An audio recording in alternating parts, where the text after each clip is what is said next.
Hello बच्चों, स्वागत है आपका आज की कक्षा में। आज पढ़ेंगे हम लोग क्लास 10th का विज्ञान विषय। चैप्टर है जैव प्रक्रम, जो कि आपका जीव विज्ञान का पार्ट है और इसको हम स्टार्ट करते हैं। देखिए, इस चैप्टर को पढ़ने से पहले एक चीज़ मैं आपको बता दूं कि आपको पता होना चाहिए सजीव और निर्जीव के बीच में क्या अंतर है। बहुत पहले भी आपने पढ़ा ये चीज़ें। जैसे ही सजीव और निर्जीव की बात करेंगे आपके दिमाग में तुरंत आ जाता है सजीव और निर्जीव के बीच में क्या अंतर है। आप बोलेंगे सजीव जो है वृद्धि करता है, सजीव सांस लेता है, सजीव गति करता है। ये सारी चीज़ें जो है निर्जीव में नहीं होती है ना। सजीव सांस लेता है लेकिन निर्जीव सांस नहीं लेता। सजीव वृद्धि करता है, निर्जीव में वृद्धि नहीं होती है। सजीव समय के साथ गति भी करता है लेकिन निर्जीव में इस तरह का नहीं होता है। वो कांस्टेंट होता है, स्थिर होता है अपनी जगह पे समय के साथ, उसमें कोई परिवर्तन नहीं होता है स्थान में। लेकिन इसके अलावा भी कुछ ऐसे जीव हैं जिनमें श्वसन की प्रक्रिया तो होती है लेकिन उनमें सांस लेने की गति जो है परिलक्षित नहीं होती। सहज शब्दों में कहें तो दिखाई नहीं देती सांस लेने की जो गति है। पौधे भी सजीव हैं, उनमें वृद्धि आपको नज़र नहीं आती। इसलिए हम ये कह सकते हैं कि ये जो दिखाई देने वाली गति है वो जीवन के लक्षणों को परिभाषित करने के लिए सफिशिएंट नहीं है, पर्याप्त नहीं है। एक्चुअली ये जो गति है ये जीवों में जो होता है आणविक स्तर का होता है, बहुत ही सूक्ष्म स्तर का होता है, जिसको हमारी आँख जो है देख नहीं पाती है। ठीक है, अब कुछ ऐसे भी जीव हैं वातावरण में जो ना तो सजीव हैं ना ही निर्जीव हैं। मतलब अभी भी एक कन्फ्यूजन सा रहा कि इनको किस में रखा जाए, सजीव है या निर्जीव है, लेकिन अब क्लियर हो चुका है। वैसे तो वो है आपका विषाणु। विषाणु में आणविक स्तर का कोई भी मूवमेंट नज़र नहीं आता है, गति नज़र नहीं आती है। जब गति ही नहीं है, आणविक स्तर की गति ही नहीं है किसी भी जीव में, तो क्या हो गया? निर्जीव हो गया। ऑब्वियस सी बात है, जब किसी तरह का मोशन ही नहीं है, गति ही नहीं है, तो वो निर्जीव ही कहेंगे ना उसको। लेकिन ये विषाणु जो है जैसे ही किसी सजीव के शरीर में प्रवेश करता है, किसी अदर जीव के शरीर में प्रवेश करने पे इसके अंदर ये जो गति है वो दिखने लगती है। आणविक स्तर का मूवमेंट इसमें सीन हो जाता है, दिखने लगता है। तो वहाँ पे अब हम इसको क्या कंसिडर करेंगे? इसको सजीव समझेंगे। इसलिए वायरस जो है, विषाणु जो है आपका ड्यूअल कैरेक्टर को शो करता है। ये दो तरह की लक्षणों को प्रदर्शित करता है, सजीव भी है और निर्जीव भी है। जब तक उसको कोई लिविंग बॉडी नहीं मिली है, एटमॉस्फेयर में है, तो वातावरण में है, तो क्या है? निर्जीव है। जैसे ही किसी सजीव के शरीर में प्रवेश कर गया, उसको बहुत सारी बीमारियां पैदा करेगा। जब प्रवेश कर गया तो कक्षा 9 में जैसा कि आप पढ़ चुके हैं कि सजीवों की संरचना जो है वो काफ़ी सुसंगठित होती है। कोशिका से हमारा शरीर बना है। सबसे छोटी इकाई हमारे शरीर की कोशिका है और ये कोशिकाएं जो हैं एक तरह से रचनात्मक और क्रियात्मक इकाइयां होती हैं। कोशिका का जो समूह होता है, बहुत सारी कोशिकाएं मिलकर एक कोशिका से 2 कोशिका, 3, 4, 5, इस तरह से मिलियंस एंड ट्रिलियंस कोशिकाएं का एक समूह जब मिलता है तो उससे क्या बनता है? ऊतक बनता है। और ऊतकों से बहुत सारे जब ऊतक मिलेंगे तो किस चीज़ का फॉर्मेशन होगा? निर्माण किस चीज़ का होगा? अंग बनेगा। बहुत सारे ऊतक मिलके अंग बनाते हैं। 9th में आपने पढ़ लिया ये सारी चीज़ें। और अंगों से क्या बनता है? अंगतंत्र बनता है। जैसे श्वसन तंत्र, पाचन तंत्र, उत्सर्जन तंत्र, ये तंत्र हुए आपके बहुत सारे, जो कि बहुत सारे ऊतकों से अंग बन रहा है और बहुत सारे अंगों के मिलने से अंगतंत्र बन रहा है। सारे अंगतंत्र मिल करके जीव का निर्माण करते हैं। जीवों में जो ये जैविक क्रियाएं हैं इन्हीं अंगतंत्रों द्वारा संचालित होती है। जो भी हमारे बॉडी के अंदर एक्टिविटीज़ होती है वो सारे किससे कंट्रोल हो रहे हैं? आपके इन अंग तंत्रों से ही। अब देखिए, समय के साथ जो संरचनात्मक व्यवस्था है ये टूटती है। वियर एंड टियर फ्रिक्शंस की वजह से जो कि नेचर में होता है, परेशानियां आती हैं और ये जो सुसंगठित व्यवस्था है वो टूटती है। और एक ऐसा समय आता है जब व्यवस्था टूटती है तो वो जीव जिंदा और नहीं रह सकता, वो सरवाइव नहीं कर सकता है और इस तरह से वो मर जाता है। लेकिन इसी चीज़ को ओवरकम करने के लिए मरम्मत और अनुरक्षण की ज़रूरत पड़ती है। किसी भी चीज़ का हमारे घरों में भी अगर कहीं कुछ ख़राब हो रहा होता है तो क्या करते हैं? हम उसका मरम्मत करते हैं ना।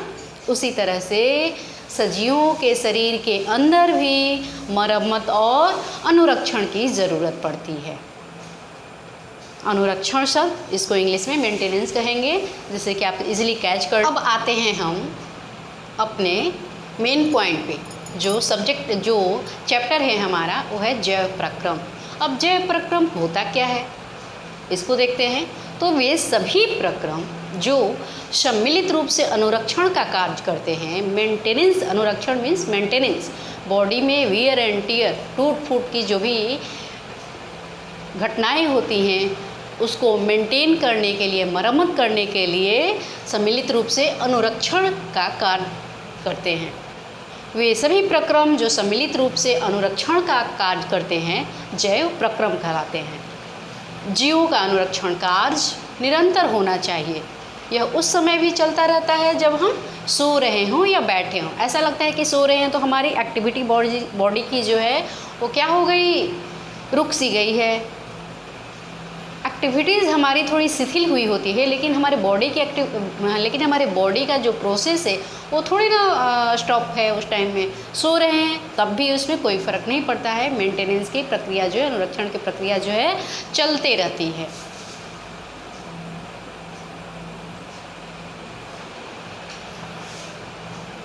जो भी हमारी बायोलॉजिकल एक्टिविटीज़ होती हैं, जैविक प्रक्रियाएं होती हैं, उनको संचालन करने के लिए, उनकी वृद्धि टूट फूट को रोकने के लिए अनुरक्षण प्रक्रम की आवश्यकता होती है, मेंटेनेंस की आवश्यकता होती है। अतः इसके लिए उन्हें ऊर्जा की आवश्यकता होती है। किसी भी काम को करने के लिए क्या चाहिए? हमारे बॉडी के अंदर एनर्जी होनी चाहिए ना, तो हमें ऊर्जा की ज़रूरत होती है। तो मेंटेनेंस वर्क किया जाना है यहाँ पे, तो इसके लिए भी उसको क्या चाहिए? ऊर्जा की ज़रूरत है, ऊर्जा उसको चाहिए। ये ऊर्जा कहाँ से मिलेगी? इस ऊर्जा को प्राप्त करने के लिए हमें खाद्य पदार्थों की ज़रूरत होती है। कोई भी चीज़ जब हम खाते हैं तो क्या होता है? वो बहुत ही बड़ा मॉलिक्यूल होता है और बड़ा जो आपका मॉलिक्यूल है वो बॉडी में जाने के बाद छोटे छोटे मॉलिक्यूल में क्या होता है? टूटते जाता है और उसके बाद उससे क्या निकलती है? एनर्जी का प्रोडक्शन होता है, ऊर्जा का उत्पादन होता है, जो कि एटीपी के फॉर्म में हमारे बॉडी को मिलती है। और फिर क्या होता है? उस ऊर्जा का उपयोग इस मेंटेनेंस वर्क को करने के लिए होता है। और इस तरह से इस शरीर के अंदर भोजन लेने का जो प्रक्रम होता है उसको क्या कहते हैं? पोषण कहते हैं। इसके अलावा भी हमारे शरीर में और कौन कौन से प्रक्रम हैं, चलिए देखते हैं। अब शरीर को जो भी भोजन मिलता है, खाद्य पदार्थ मिलता है, जो भी चीज़ हम खाते हैं उसको छोटे कणों में तोड़ने के लिए ऑक्सीजन की ज़रूरत पड़ती है। और इस तरह से जो कोशिका की आवश्यकता होती है अपनी, उसके अनुसार ऑक्सीजन यूज होता है, प्रयोग होता है। क्योंकि जो कुछ भी हम खाते हैं वो क्या बताया मैंने अभी कि वो बड़े मॉलिक्यूल को हम खाते हैं, जो कि छोटे मॉलिक्यूल हमारे बॉडी में जाके टूटते हैं और उससे हमें ऊर्जा मिलती है। टूटता है तो इस काम के लिए हमें बाहर से सांस के द्वारा अंदर ऑक्सीजन लिया जाता है, शरीर के बाहर से ऑक्सीजन को ग्रहण करना तथा कोशिकीय आवश्यकता के अनुसार खाद्य स्रोतों के विघटन में उसका उपयोग क्या कहलाता है? श्वसन कहलाता है। ठीक है, जो भी फूड मटेरियल हम लेंगे वो ब्रेक डाउन होगा with the help of oxygen और हमें एटीपी के फॉर्म में एनर्जी मिलेगी, जो हमारे बॉडी को ऊर्जा देगी। अब एक कोशिकीय जीवों में खाद्य पदार्थों के ग्रहण करने, गैसों के आदान प्रदान एवं अपशिष्ट पदार्थों के निष्कासन हेतु खास अंग नहीं होते। जो जीव एक ही कोशिका से बना हुआ है उसके शरीर के अंदर स्पेसिफिक कोई ऑर्गन नहीं है, क्योंकि वो तो एक ही कोशिका का बना हुआ है ना। जब एक ही कोशिका का बना हुआ है तो उसमें उत्तक नहीं है, अंग नहीं है, अंग तंत्र नहीं है, तो ये सारी चीज़ें नहीं है, लेकिन है तो भी जीव और सारे जैविक क्रियाएं उसके अंदर होंगी। लेकिन इन जैविक क्रियाओं को करने के लिए जो भी वो चीज़ खा रहा है या गैसों का आदान प्रदान हो रहा है, सांस ले रहा है, छोड़ रहा है, और उसके शरीर में जो भी हानिकारक पदार्थों का निर्माण हो रहा है उसको अपशिष्ट पदार्थ कहते हैं। उसके निष्कासन के लिए कोई स्पेसिफिक ऑर्गन डेवलप नहीं है, कोई खास अंग विकसित नहीं है। लेकिन बहुकोशिकीय जीव, बहुकोशिकीय बहुत सारी कोशिकाओं से मिलकर बना हुआ है उस जीव का शरीर। कोशिका से उत्तक बना है, बहुत सारी कोशिकाओं के मिलने से, बहुत सारी उत्तकों को मिल जाने से अंग का निर्माण हुआ है, बहुत सारे अंग के मिलने से अंगतंत्र का निर्माण हुआ है, फिर बॉडी बनी है। तो वो जो बहुकोशिकीय जीव है उसमें इन सारे कार्यों को करने के लिए, विभिन्न कार्यों को करने के लिए, विभिन्न कार्य कौन कौन से हैं? यही खाद्य पदार्थों को अंदर लेना, गैसों का आदान प्रदान करना, अपशिष्ट पदार्थों को शरीर से बाहर निकालना, इसके लिए विशिष्ट अंग हैं। किसमें? बहुकोशिकीय जीव के शरीर में। जैसे भोज्य पदार्थों को ले रहे हैं, खाद्य पदार्थों को ले रहे हैं, तो कौन सा सिस्टम है, कौन सा तंत्र है? पाचन तंत्र है। सांस लेना, सांस छोड़ने की प्रक्रिया के लिए कौन सा तंत्र है? श्वसन तंत्र है। उत्सर्जित पदार्थों के लिए जो हानिकारक पदार्थ शरीर में बन गए उनको बाहर निकालना है, उसके लिए कौन सा तंत्र है? उत्सर्जन तंत्र है।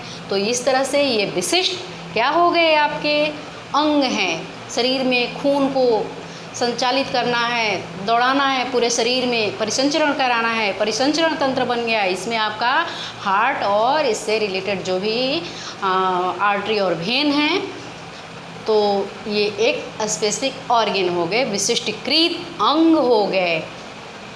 और किस में आए ये? बहुकोशिकीय जीव में इनकी ज़रूरत पड़ी। अतः भोजन तथा ऑक्सीजन का अंतर्ग्रहण भी कुछ इस विशिष्ट अंगों द्वारा ही होता है, परंतु शरीर के सभी भागों को इनकी आवश्यकता होती। ऐसा नहीं है कि सांस ले रहे हैं और छोड़ रहे हैं तो उसमें सिर्फ फेफड़ा ही शामिल है, उसमें और भी चीज़ें हैं। पूरे शरीर में बात करें तो वो जो ऑक्सीजन है आपकी कोशिका तक पहुंचनी है। कोशिका श्वसन कर रहा है ना, ये तो तंत्र हुए। फेफड़ा जो है आपका, ये तंत्र हुआ जो कि आपका नाक से शुरू होता है और ट्रेकिया के थ्रू होते हुए आपके फेफड़ों में हवा पहुंचती है, फिर बाहर निकलती है। तो इतनी तक ही ये सीमित नहीं है, फेफड़े में हवा गई, भर गई, फिर फेफड़े से बाहर कर दिया, नहीं, ये कहाँ तक पहुंच रही है? एक एक शरीर के कोशिका तक पहुंच रही है। और खून जो है, ऐसा नहीं है कि हमारे शरीर में खून दौड़ रहा है तो वो क्या है, हमारे हृदय तक ही है, वो हमारे हर एक शरीर के कोशिका तक पहुंचती है। और इसका काम क्या है? पाचन करना, हमारे खाद्य पदार्थों का। जो हमारा पाचन तंत्र है उसमें आपका अलग अलग पार्ट में, अलग अलग भागों में पाचन होता है, और इस तरह से वहाँ पे बहुत सारी ब्लड वेसल्स होती हैं जहाँ तक ये ब्लड पहुँचता है और पचे हुए भोजन का अवशोषण होता है। देखेंगे आगे ये सारी चीज़ें। इस तरह से शरीर के सभी भागों को इनकी आवश्यकता होती है। इस स्थिति में भोजन एवं ऑक्सीजन को एक स्थान से दूसरे स्थान तक ले जाने के लिए वहन तंत्र, इसी का दूसरा नाम है परिवहन तंत्र, की आवश्यकता होती है। इस परिवहन तंत्र के द्वारा क्या क्या हमारे शरीर में जाएगा? वो है आपका भोजन। भोजन लेने के लिए भी हमें एक परिवहन तंत्र की आवश्यकता हो गई, और जो भी हम भोजन खाए उसको पचाने के लिए हमें ऑक्सीजन की ज़रूरत होती है। इसके लिए भी एक सिस्टम की ज़रूरत हमें महसूस हुई। स्टूडेंट्स, आप वीडियो को देखते हुए नोट्स बनाते चले जाइए। वीडियो को रोक दीजिए और जो भी मैं आपको स्टेटमेंट मटेरियल प्रोवाइड कर रही हूँ अपने नोटबुक में इसको कॉपी करते जाइए, आपको बहुत हेल्प मिलेगी इससे। और उस मेरे वीडियो के जो कमेंट बॉक्स हैं उसमें आप अपने कमेंट दीजिए, उसमें क्या आपको प्रॉब्लम आ रही है मुझ तक पहुँचाइए, ताकि इसमें और करेक्शंस किए जा सकें, आपका और इम्प्रूव किया जा सके क्लास को।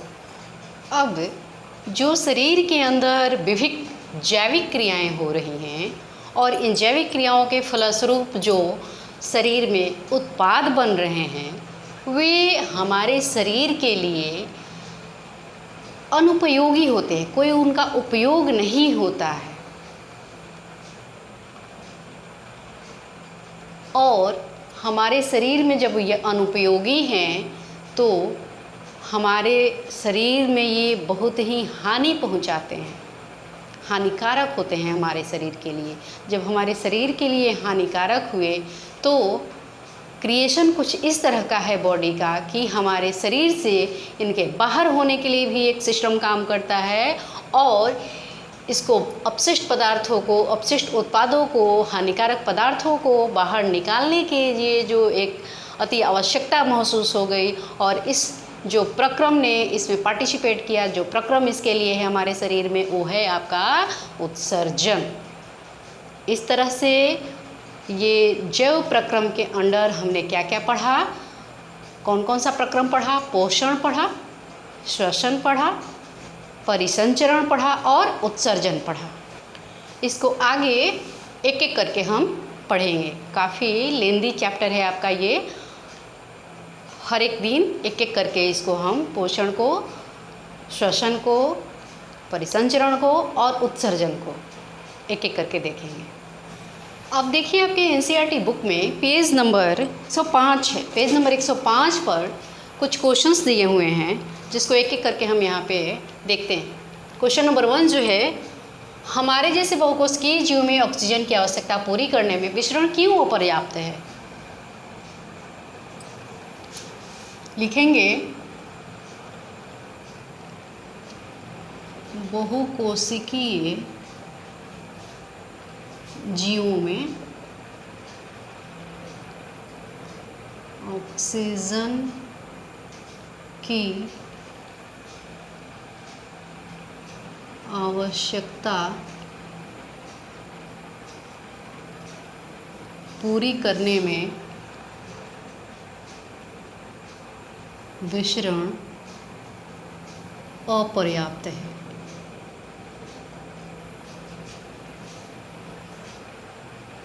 क्योंकि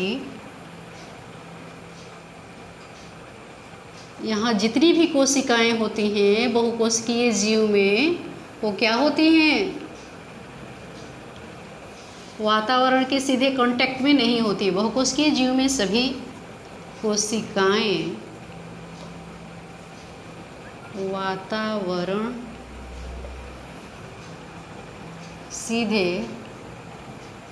संपर्क में नहीं होती हैं।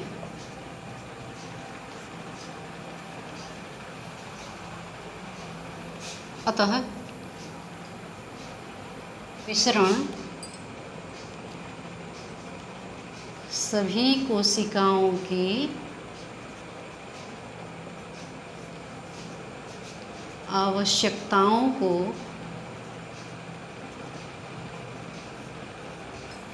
पूर्ति नहीं कर सकता है।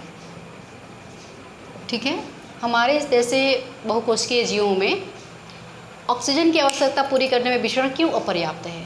तो चूँकि ये बहुकोशिकीय जीव जो हैं जिनमें ऑक्सीजन की कमी को पूरा करना है, ये बॉडी इसका जो है डायरेक्ट वातावरण के कांटेक्ट में नहीं होता। बॉडी के जो कोशिकाएं होती हैं ऊपरी सतह से उसके संपर्क में होता है, जो हमारा स्किन है और उसके जस्ट नीचे की लेयर, और बाकी जो भी ऑर्गन सिस्टम है वो सारे वातावरण के डायरेक्ट कांटेक्ट में नहीं होते हैं। इसलिए ये जो विसरण है ये कोशिकाओं की आवश्यकता की पूर्ति नहीं कर सकता है।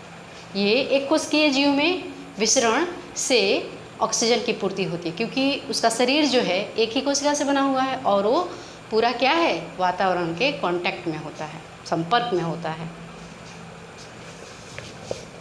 दूसरा क्वेश्चन जो है आपका, कोई वस्तु सजीव है, इसका निर्धारण करने के लिए हम किस मापदंड का उपयोग करेंगे? तो जो सजीवों का शरीर है वो अणुओं से मिलकर बना हुआ है। देखते हैं इसका आंसर। सजीवों की समस्त संरचनाएं, सजीवों की समस्त संरचनाएं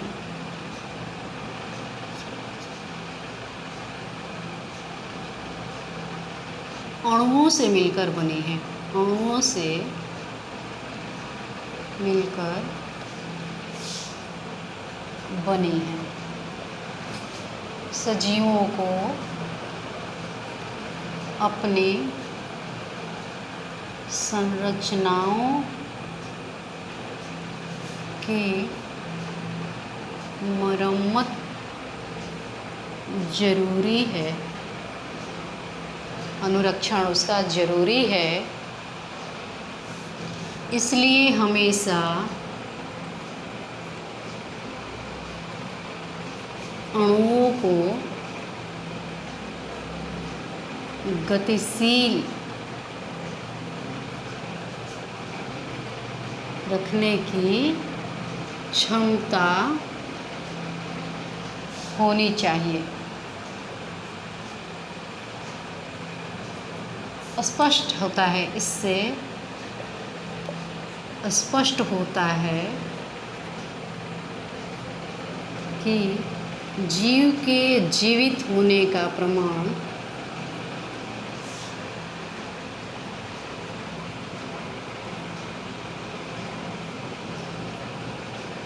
अणु की गति ही है। अगला क्वेश्चन देखिए, किसी जीव द्वारा किन कच्ची सामग्री का उपयोग किया जाता है? किसी जीव द्वारा किन कच्ची सामग्रियों का उपयोग किया जाता है?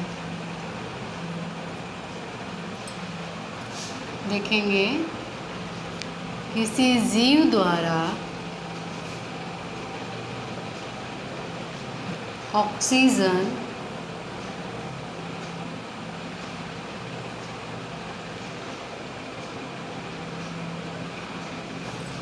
जल तथा भोजन जैसी कच्ची सामग्रियों का उपयोग किया जाता है। क्या करेगा? कोई भी जीव जो होगा, ऑक्सीजन उसको चाहिए सांस लेने के लिए, छोड़ने के लिए। जल जरूरी है, जल के बिना कोई जीव जिंदा नहीं रह सकता है। और भोजन, ऊर्जा के लिए उसको खाद्य पदार्थ चाहिए, भोजन चाहिए, जिससे उसके शरीर को ऊर्जा मिलेगी। चौथा क्वेश्चन देखिए, जीवों के अनुरक्षण के लिए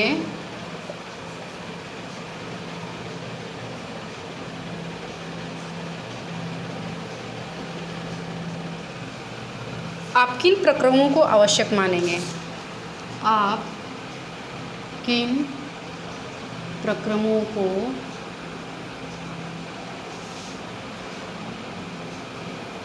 आवश्यक मानेंगे? कौन कौन से प्रक्रम हैं जो कि आवश्यक हैं? अभी पढ़ा आपने, कौन कौन सा है? 4। कौन कौन से? पोषण, दूसरा श्वसन, तीसरा वहन कहिए या परिसंचरण, और चौथा कौन सा? उत्सर्जन। ये चारों जो प्रक्रम हैं किसी भी जीव के अनुरक्षण के लिए जरूरी हैं। ठीक है, ये आपका आंसर हो गया। तो स्टूडेंट्स, मेरे वीडियो को लाइक एंड सब्सक्राइब ज़रूर करें ताकि जो भी वीडियो मैं बनाऊं अगला आपको मिल सके, और अपने फ्रेंड्स के बीच में भी इसको शेयर करें ताकि अभी भी जो बच्चे अनटच हैं स्टडी से, वो इसके कांटेक्ट में आ जाएं और अपनी पढ़ाई को ज़ाया ना करें, अपना पढ़ाई शुरू करें। धन्यवाद।